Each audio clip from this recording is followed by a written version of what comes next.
주 이름으로 사랑합니다. 할렐루야. 주님 옆에는 말씀을 사모하고 주님을 사랑하고 또 주님을 따르는 사람들도 있었고, 또 적대적인 반응을 보이면서 예수님의 실수나 허물 이런 것들을 발견하려고 따라다니는 사람들도 있었습니다. 그 대표적인 사람이 바리새인들과 서기관들이었습니다. 그래서 오늘 본문에 보면 그 적대적인 감정을 품고 이 바리새인과 서기관들이 예수님께 어떤 표적을 구하는 그런 말씀입니다. 표적을 달라는 겁니다. 그래서 38절에 그때에 서기관과 바리새인 중 몇 사람이 말하되 선생님이여 우리에게 표적 보여주시기를 원하나이다. 이 바리새인들과 서기관들이 왜 예수님께 표적을 구했을까요? 표적을 좀 보여달라는 거잖아요. 예수님의 행동이 바리새인들과 서기관들에게 거슬리게 보였습니다.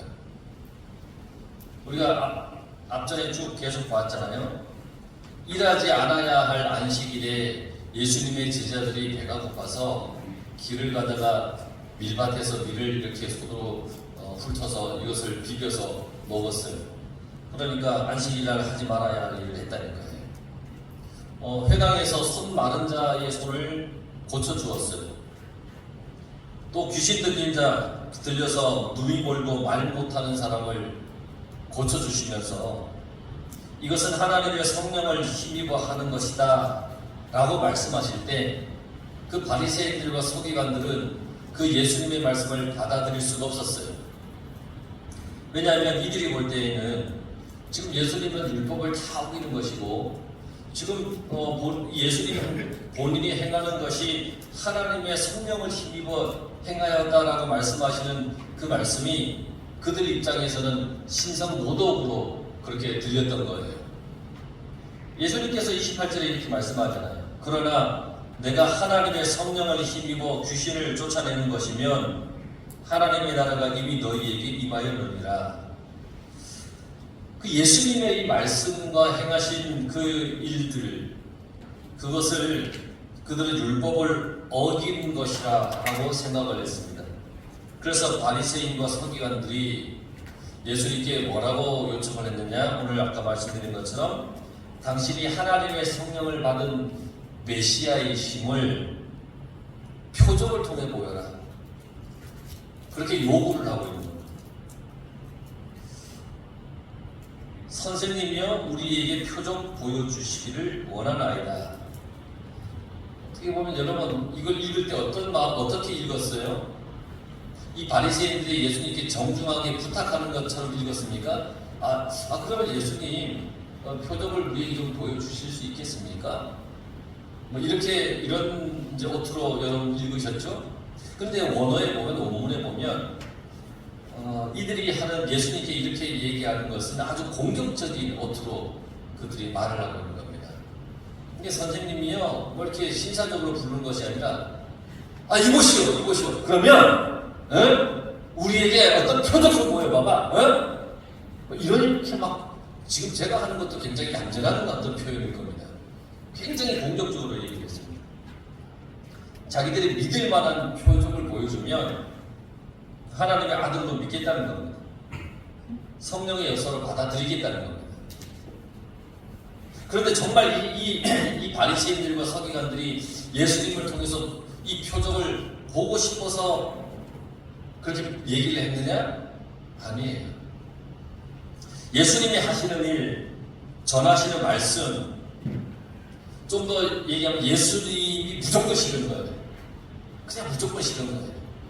그래서 이들에게는 그 무엇을 보여준다고 해도 거부할 것이고 받아들이지 않을 것이에요. 그러니까 예수님이 이 바리새인들과 서기관들의 마음을 잘 알고 계세요. 아무리 표적을 보여주고 어떤 말씀을 전해도 그들은 받아들이지 않아요. 그래서 39절에서 41절에 보면 예수께서 대답하여 이르시되 악하고 음란한 세대가 표적을 구하나 선지자 요나의 표적밖에는 보일 표적이 없느니라. 요나가 밤낮 사흘 동안 큰 물고기 뱃속에 있었던 것 같이 인자도 밤낮 사흘 동안 땅속에 있으리라. 심판 때에 니느웨 사람들이 일어나 이 세대 사람을 정죄하리니 이는 그들이 요나의 전도를 듣고 회개하였음이었거니와 요나보다 더 큰 이가 여기 있으며, 그렇게 말씀하셨습니다. 너희들은 악하고 음란하구나. 너희들에게는 선지자 요나의 표적밖에는 보일 게 없다. 그렇게 말씀하셨어요. 표적을 보여달라고 하는 그들에게 그렇게 말씀하셨어요. 악하고 음란한 세대라고 하는 것은 무슨 뜻이냐면 하나님을 제대로 섬기지 않는 이라는 뜻을 가지고 있습니다. 악하고 음란한 세대, 하나님을 제대로 믿지 않는, 섬기지 않는. 그러니까 하나님을 믿는데 제대로 믿지 않는 거예요. 교회를 다니는데 믿음이 그렇게 없는 거예요. 예수님은 그들에게 너에게 보여줄 표적은 요나의 표적밖에 없다라고 말씀하셨습니다. 요나는 선지자였습니다. 하나님께서 너는 니느웨라고 하는 곳에 가서 회개하지 않으면 심판이 임할 것이다. 이걸 가서 전하라는 거예요. 니느웨는 아수르라고 하는 나라의 수도입니다. 악으로 가득 찼습니다. 그래서 하나님이 요나 선지자를 보냈습니다. 니느웨에 가서 회개의 복음을 전하라는 겁니다. 그런데 요나는 가지 않지요. 다른 곳으로 도망가려고 다른 곳으로 가는 다시스라고 하는 정반대편으로 가는 배를 탔습니다. 그리고 그가 풍랑을 만나서 제비뽑기를 통해서 요나 때문에 이 풍랑을 만났다는 것을 그 배에 있는 선장과 선원들이 확인을 하고 요나를 바다에 던집니다. 그때에 큰 물고기가 와서 요나를 삼키죠. 그리고 사흘 만에 물고기 뱃속에서 요나가 나와서 복음을 전합니다. 니느웨에 가서 복음을 전합니다. 자, 니느웨 사람들은 그 요나를 보고 그가 전하는 말씀을 듣고 회개했습니다. 왕과 모든 백성, 가축까지 할 것 없이 모두가 베옷을 입고 금식하며 회개하였다는 겁니다. 그래서 그 성을 하나님께서 용서했다는 겁니다. 이게 요나의 표적입니다.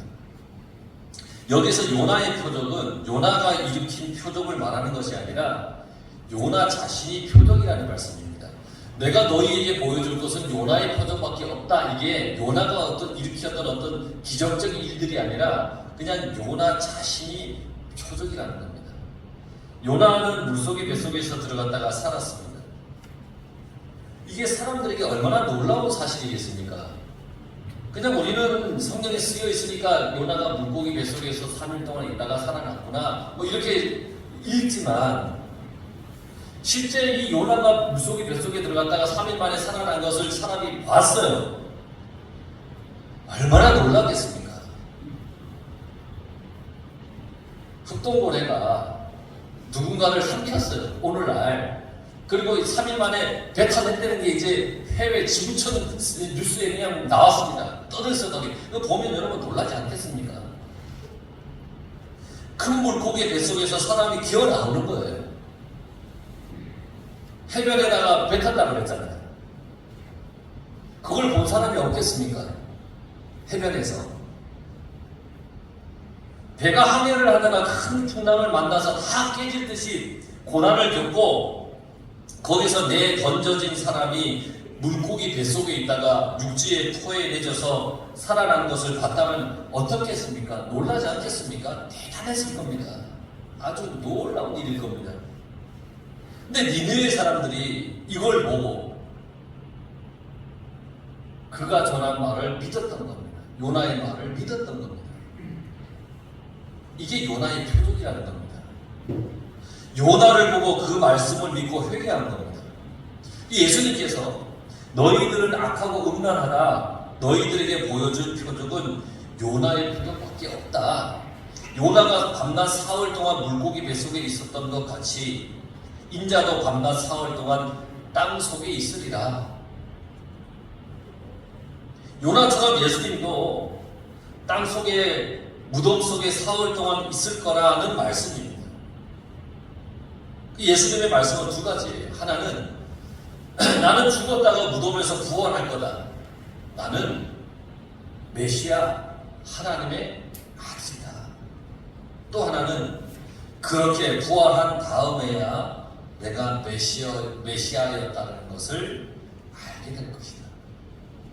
요나의 표적을 통해서 예수님이 죽으시고 부활할 것에 대해서 말씀해 주십니다. 그런데 이 바리새인들과 서기관들은 굉장히 완악했다는 거예요. 니느웨 사람들은 요나를 보고 회개를 했습니다. 그러나 지금 바리새인들과 서기관들은 예수님을 보고도 믿지 않는 겁니다. 그러니까 니느웨 사람들이 바리새인 서기관 당신 너희들을 심판할 것이다 라고 그렇게 말씀하신 겁니다. 그들보다 악하다는 얘기입니다. 니느웨 사람들이 직접 그들을 정죄하고 심판한다는 게 아니라 그들보다 지금 바리새인 서기관 너희들이 더 악하다는 얘기입니다. 우리가 하나님을 믿는데 이방 사람들보다 더 악하면 되겠습니까? 내가 하나님을 믿는데 하나님 믿지 않는 세상 사람들보다 더 악해서 되겠습니까? 이방 사람들은 하나님의 일을 보면 회개하는데 우리들은 하나님의 말씀을 듣고도 회개하지 않는다면 우리들이 악하고 음란한 겁니다. 제대로 믿지 않는 거라는 겁니다. 아유, 목사님 오늘도 또 회개하라고 저러시네. 알아요. 그만 말씀하세요. 아이고, 뻔히 알지요. 회개하라는 거, 회개해야 된다는 거. 이런 마음만 먹고 거부한다면, 실제로 그렇게 회개하지 않고 산다면, 우리가 악하고 음란한 세대가 된다는 겁니다. 하나님을 믿지 않는 사람들이 하나님을 믿는 우리들을 심판한다면 슬픈 일 아니겠습니까? 지금 니느웨 사람들이 심판 때 너희들 심판할 거다. 마지막 때 심판할 거다. 이게 뭔 얘기예요? 하나님을 믿지 않는 사람, 그들이 하나님을 믿는다고 얘기하는 우리를 심판할 거라는 그 얘기라는 거예요. 그러면 얼마나 슬픈 일이겠어요? 지금 사람들 앞에 서 계신 분은 요나보다 크신 분입니다. 요나보다 더 큰 설교자예요. 더 큰 표적을 보여주시는 분이에요. 예수님은 하나님의 나라의 표적을 수없이 나타내셨어요. 우리가 마태복음 지금 11장까지 보면서 얼마나 많은 표적들을 예수님께서 보여주셨습니까? 엄청난 표적을 보여주셨잖아요. 여러분들의 그 표적은 뭡니까? 벌써 몇 주 다 지나서 무슨 표적이지? 어쨌든 많은 표적을 보여주셨죠. 요나는 밤낮 사흘을 물고기 뱃속에 있었지만 예수님은 밤낮 사흘을 땅 속에 있을 겁니다. 예수님은 죽음에서 부활할 거라고 그렇게 말씀하신 겁니다. 예수님은 요나보다 더 큰 분이고 더 큰 설교자이시고 더 큰 능력을 행하시는 분이십니다. 그러나 그들이 예수님을 믿지 않고 하나님이 보내셨다는 증거를 내놓으라고 지금 생떼를 부리고 있는 겁니다. 생떼를 부리고 있는 겁니다. 너희들에게는 이런 어떤 표적을 보여준다 해도 믿지 않을 거다. 예수님이 말씀하셨어요. 너희들 믿지 않을 거예요. 나중에 죽었다가 부활한 다음에야 내가 메시아라는 것을 알게 될 것이다. 세례 요한도 회개의 복음을 외쳤죠. 광야에서. 사람들은 하나님의 은혜가 임했는데 그런데도 불구하고 끊임없이 특별한 은혜를 간청했어요. 하나님의 은혜가 나에게 임했는데 뭐 더 큰 은혜를 달라고 간청을 해요. 그들은 행동에는 전혀 변화가 없어요. 하나님의 은혜가 임했는데 은혜가 임했으면 내 삶이 바뀌고 내 생각이 바뀌고 나의 모든 것이 바뀌어야 되잖아요. 근데 그건 바뀌지 않아요. 그냥 그대로예요. 그러는 그는 더 큰 은혜를 달라고 계속해서 간청을 한다는 거예요. 요한은 그들에게 어린아이처럼 특별한 은혜만 계속 기다리지 말고 은혜에 합당한 반응을 보이라고 요구를 하고 있어요. 은혜를 받았으면 거기에 합당한 우리의 삶 속에 반응이 있어야 될 거 아닙니까? 은혜에 반응하지 않고 행동하지 않으면 섣불 사르는 불같은 심판이 임하리라고 말씀하셨습니다. 짚을 사르는 불같은 심판이 임할 것이다. 여러분, 은혜를 받았으면 그 은혜에 반응하면서 그 은혜 받은 대로 행하면서 그렇게 살아가시길 바랍니다. 42절에 보세요. 심판대에 남방 여왕이 일어나 이 세대 사람을 정죄하리니 이는 그가 솔로몬의 지혜로운 말을 들으려고 땅 끝에서 왔음이거니와 솔로몬보다 더 큰 이가 여기 있느니라. 남방 여왕은 소문으로 솔로몬의 지혜를 들었어요. 솔로몬이라고 하는 왕이 있는데 너무 지혜롭습니다. 그 지혜를 따라갈 사람이 없습니다. 그랬어요. 이 남방 여인이 그 얘기를 들었는데 믿기지가 않는 거예요. 그래서 많은 선물을 가지고 직접 찾아와서 들어보니 이 솔로몬의 지혜가 너무 놀라운 거예요. 내가 소문으로만 들을 때에는 믿어지지 않았는데 직접 와서 들어보니까 너무 놀랍다고 고백을 하고 있는 거예요. 예수님의 지혜는 솔로몬과 비교할 수가 없어요. 예수님은 지혜의 근본이십니다. 예수님의 말씀은 하나님의 지혜 그 자체입니다. 예수님을 영접하는 것은 그래서 지혜를 영접하는 겁니다. 솔로몬의 지혜, 솔로몬보다 더 지혜로운 예수님이 오셔서 지금 말씀을 전하고 있습니다. 그런데 믿지는 않는 겁니다. 귀를 기울이지 않는 겁니다. 니느웨의 사람들은 요나의 말을 듣고 회개를 했습니다. 남방 여왕은 솔로몬의 지혜를 들으려고 멀리서 찾아왔습니다. 지금 여기에 요나보다 더 큰 표적을 행하시는 예수님이 계십니다. 지금 여기에 솔로몬보다 더 지혜로우신 예수님이 계십니다.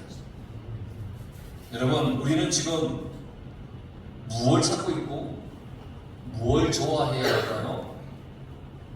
진정으로 주님의 지혜를 사모하고 계십니까? 우리는 정말 주님을 바라보고 주님의 말씀을 들을 때 이 말씀이 생명의 말씀임을 깨닫고 믿고 감사하고 기뻐해야 된다는 겁니다. 많은 사람이 세상의 지혜를 찾아서 세상의 좋은 것을 찾아다닙니다. 우리는 예수님의 지혜와 생명의 말씀을 소홀히 함부로 하고 있지는 않는가 우리가 되돌아봐야 됩니다. 매주 듣는 말씀이라고 또 비슷비슷한 말씀이라고 소홀히 들어서는 안 된다는 겁니다. 귀 기울여서 주님의 말씀을 온전히 잘 듣고 여러분 들은 대로 행하며 살아가시길 간절히 바랍니다. 43절에서 45절에 보면 더러운 귀신이 사람에게서 나갔을 때 물 없는 곳으로 다니며 쉬기를 구하되 쉴 곳을 얻지 못하고 이에 이르되 내가 나온 내 집으로 돌아가리라 하고 와 보니 그 집이 비고 청소되고 수리되었거늘 이에 가서 저보다 더 악한 귀신 7을 데리고 들어가서 거하니 그 사람의 나중 형편이 전보다 더욱 심하게 되느니라. 이 악한 세대가 또한 이렇게 되리라. 그렇게 말씀하셨습니다. 사람에게서 쫓겨난 더러운 악한 귀신이 이제 광야를 이리저리 떠돌아다니면서 자기가 이제 거할 곳을 막 찾습니다. 근데 찾지 못해요. 그래서 이렇게 얘기를 합니다. 내가 나온 내 집으로 돌아가자. 그리고 되돌아왔습니다. 그런데 왔는데 보니까 그 집이 너무 깨끗하게 청소가 되어 있는 거예요. 그리고는 텅 비어 있었습니다. 귀신이 너무 좋아합니다. 그리고 나가서 7 귀신을 데려다가 같이 들어옵니다. 그리고 그 집을 난장판으로 만들었습니다. 그 사람의 상태가 전보다 더 악해졌다, 악화되었다. 그렇게 말씀하고 있습니다. 여러분 잘 보십시오. 이스라엘 백성들이 하나님을 모시고 우상을 다 철거했습니다. 그리고 율법으로 모든 것을 다 수리했습니다. 깨끗하게 정리했습니다. 그런데 하나님이 없습니다. 예수님은 바리새인과 서기관, 사두개인들에게 말씀하셨습니다. 너희들이 꼭 수리된 그 빈집과 같아. 너희들이 형식주의에 빠져서 외모는 경건하다 하지만 속은 텅 비어있다. 너희들이 율법을 주술 외우듯이 암송하고 있지만 말씀에 생명이 없다. 너희들이 외형적으로 성전을 건축하고 그 안에 있지만 너희들 속에 하나님의 영이 거하지 않는다. 너희들이 꼭 회치한 기도가 같구나. 이걸 비유해서 말씀하신 거예요. 우리가 교회에 나갔습니다. 세례를 받았습니다. 깨끗해진 겁니다. 집사 직분도 받고 권사 직분도 받고 장로도 되기도 하고 그렇죠? 그런데 내 안에 하나님이 안 계시는 거예요. 하나님의 말씀이 없어요. 교회에 와서 예배는 드리는데 하나님이 없어요. 교회에 와서 세례를 받고 예배를 드린다면, 그렇게 한다면 그게 다 됐습니까? 아니에요. 더러운 귀신을 내쫓은 것으로 다 끝난 것이 아니에요. 깨끗이 정리되고 수리된 내 심령 안에 성령이 채워져야 됩니다. 44절에 보면 내가 나온 내 집으로 돌아가리라 귀신이 얘기했어요. 더러운 귀신은 내가 나온 내 집이라 그랬어요. 자기 집이라는 거예요. 내 집이라는 거예요. 전에 머물렀던 그곳, 그 사람이 자기 집이라는 거예요. 왜냐하면 와보니까 그 집이 다 수리되어 있고 깨끗해 있고 텅 비어 있는 거예요. 주인이 없는 거예요. 그러니까 예전에 내가 있었으니까 이게 내 것이라는 거예요. 내 집이라는 거예요. 비어 있는 거예요. 중요한 것은 비어 있었다는 거예요. 귀신이 나간 다음에는 성령님을 모셔 드려야 되는 거예요. 내 속에 내가 회개하고 악한 것이 다 내 속에서 떠나갔다면 그 비어있는 곳에 주님이 들어와 계셔야 되는 거예요. 말씀으로 채워져야 되는 거예요. 가장 무서운 것은 뭐냐면 비어있는 거예요. 그래서 자기보다 더 악한 7 귀신을 데리고 온 것 아닙니까? 비어있으니까. 널널하잖아요. 야, 7 귀신 내려와도 이 공간이 충분하네? 좋으네? 괜찮네? 그러면서 더 악한 7 귀신을 데리고 오는 거예요. 더 나빠진 거예요. 더 악해진 거예요. 신학자 벵겔이 이렇게 얘기를 했습니다. 그리스도와 사탄 사이에 중립지대는 없다. 중립지대는 없다. 중립이 없습니다. 우리의 마음은 그리스도께서 거하시지 않으면 사탄이 차지하게 됩니다. 그냥 비어 있을 수 없다는 겁니다. 주님이 내 속에 계시느냐, 사탄이 내 속에 있느냐. 우리가 성령을 향하여 마음을 열지 않으면 더러운 귀신을 다시 불러들이게 되는 거예요. 그때에는 한 귀신이 아니라 7 귀신이 함께 들어온다고 그랬어요. 그래서 마음과 삶의 상태가 그 전보다 더 악화되는 거예요.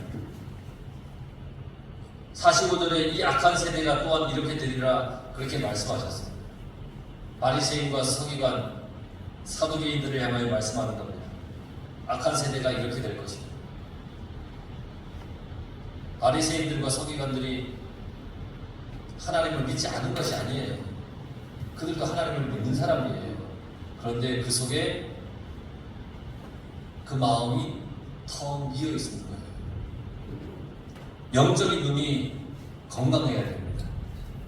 영적인 눈은 등불과 같아요. 영적인 눈이 어두우면 우리가 어두움 가운데 빠질 수밖에 없어요. 눈이 어두우면 사리를 분별하지 못하듯이 마음에 등불이 없으면 예수님의 말씀에 올바르게 반응하지 못해요. 그래서 내 속에 성령님이 계셔야 돼요. 그래야 말씀을 듣고 그래 그 말씀을 받지, 그러면서 그대로 살아갈 수 있는 거예요. 근데 내 속에 주님이 계시지 않으면 말씀을 들어도 아니 나 상관없어, 아니 저 말씀은 내가 싫어, 그러면서 말씀에 반응할 수가 없다는 거예요. 말씀의 빛 가운데 우리는 거하여야 됩니다. 살아가야 됩니다.